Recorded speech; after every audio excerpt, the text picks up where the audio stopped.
What's up, y'all? Just want to quickly show you one of the best Hellclock builds I found. So much so that I'm hoping they don't nerf it. But, just to kind of show you this in action real quick before we get into a whole breakdown of the gear set that you want, the skills you want, all that. I just want to show you what this does to the boss of Act 1, Oblivion. And this is just kind of the build in action here. We're going to summon everybody up. Now what we're going to do, we're going to hit all these pots, conviction pots. And my damage is based upon conviction, so it doesn't look like there's a cap for amount of conviction you can get. So you just pop all your conviction pots and you're just doing wicked awesome damage. This is going to be really based upon your projectiles. So going to be working with your Veil of Quills, Prayer of Vengeance, Passage, Summon of the Guard, and Holy Rosary. So what I have here as far as gear goes, let's just take a look at this. Real quick, so we have our Feather Dagger and our Mark of Vulture. This is kind of your standard build for the Veil of Quills. So what I've kind of looked for here in the drop stats, the affixes, is going to be like mana regeneration, critical damage multiplier, life on kill is also pretty nice too. And then additionally, for the Rosary side of things, we have the Holy Rosary fires automatically for every 12 meters you move. Again, looking at that conviction gain and mana reduction. And then we have our Holy Rosary is cast from current summons instead and scales with summon damage. This is, again, conviction gain, mana on kill, and lightning damage. So this is a pretty strong pickup. Here, spell gain 22% of your conviction damage. So skill mana cost reduction, this is really nice too. And I'll show you how this all comes into play with like really getting insane damage using conviction. Then we have here our Looking Glass. So kills with spells grant 73 mana regeneration for 5 seconds, reduces cooldown, and again, that conviction gain. So really nice pickup here. Okay, we got our ticket. So just some mana. You know, this is kind of open-ended, but Passage takes your summons along with you, which is great. Then we have the Call the Guard. So Summon the Guard activation buff replaces basically summons double the amount of guards, right? Then we have our just small relic of recovery. So 42% endurance. This is kind of like physical resistance. And then 60% mana cost reduction. So really nice here.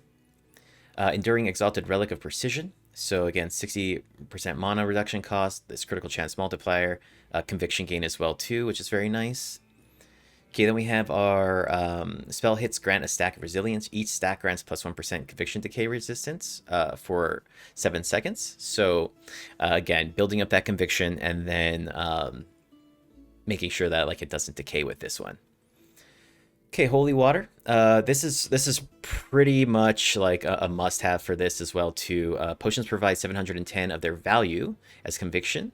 Instead of life, increases conviction decay resistance by 100% for 5 seconds. So instead of healing you, this will fill your conviction bar. And the thing is that there's no like cap for conviction.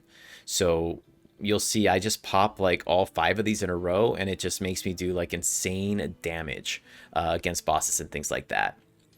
And then really here, this Bloody Doll is also a must-have. Because of that, spells gain 11% damage per active summon as well too, and critical damage as well. So it's kind of working with our summons, and we have the one here. Where was it here? Oh, then we have our large relic of fire.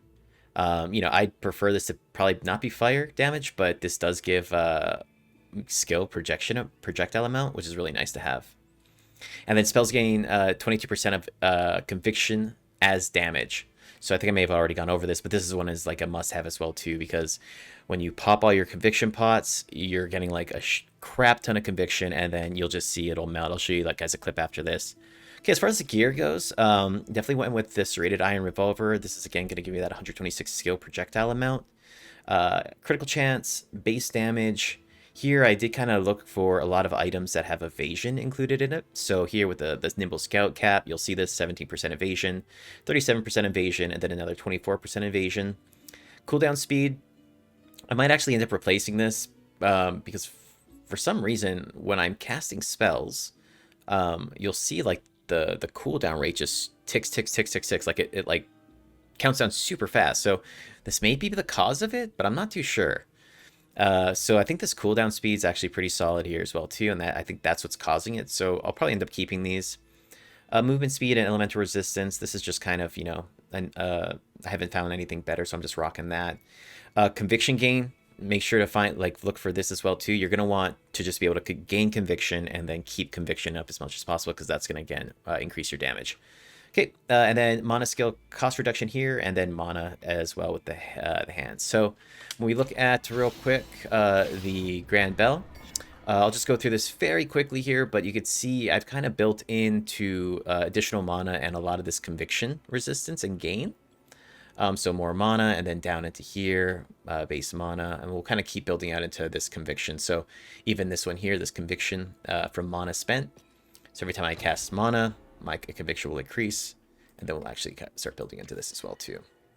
Other than that, I'll just kind of go through this very slowly so you can kind of just pause and see where I'm at. But I did build up into the stone gain and kind of this extending the hell clock timer. This is just pretty standard for beating the level, and also just at this point gaining more stones that I could spend to upgrade my gear.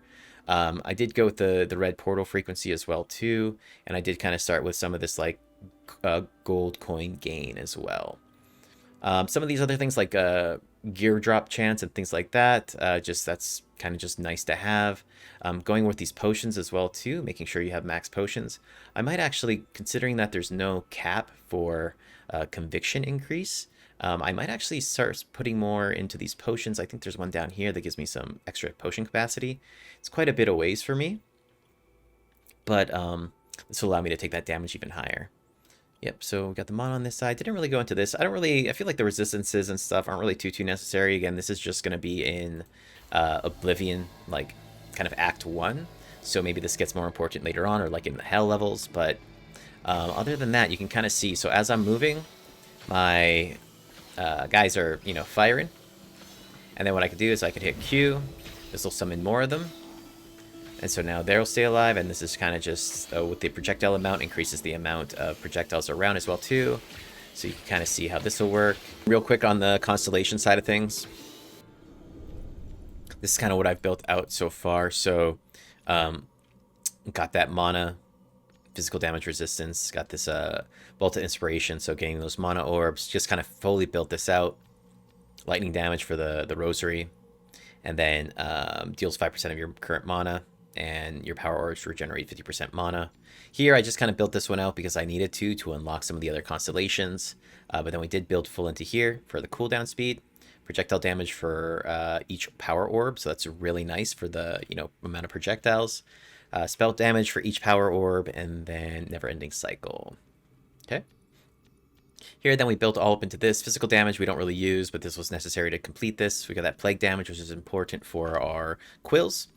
And then grants a base value of 20% evasion, which is also stacking with that evasion gear I was showing, so it's really nice. Okay, and then we got into here, critical damage. We are definitely 100% crit, so this really chunks, which is awesome. And then here we're starting to build out. I'm not quite done with this one yet, but we will be building up this plague one as well. So plague damage. Okay. Additionally, I don't think there was anything else in here as far as these go, but we're still kind of we still got a lot to unlock here. But this is the basic spec for the constellations. All right, so we just entered the basement floor 1 of Act 1 Oblivion. So I'll kind of just show you how this is all kind of looking like. So really what I'm doing here is I'm just continuing to hit Q. We'll keep the cooldown speed. And then once I get everybody summoned, I take the mana there. I basically hit the crit buff. The only real issue I found with this build is having to backtrack to loot. But yeah, that'll pretty much do it for the build. Hope you enjoyed it, and if you got any comments about how it can improve, or maybe if you're using this build too, let me know in the comments section.